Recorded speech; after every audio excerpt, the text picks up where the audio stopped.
What's up mga kalingkod? For today video, gagala nga dyan ang inyong lingkod. Kakaway ko nga lang dyan galing trabaho. Kahit nga mukha pa akong puwet dyan, gagala pa rin ako. Basta talaga galaan, di talaga ako papahuli.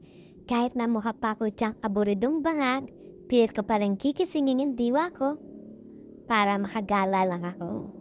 Naisip ko kasi, baka kasi sa pagdagala ko na to, makita pa na yung dawan ko. Dali-dali na nga kami nag-ayos dyan at hindi na nga kami naligo. Kasi kapag naligo pa kami, baka abutin pa kami ng kinabukasan. Mga kilos pagong pa naman. At mukhang hindi na nga ata ako matatapos sa pagsusukli at pagpupulbo.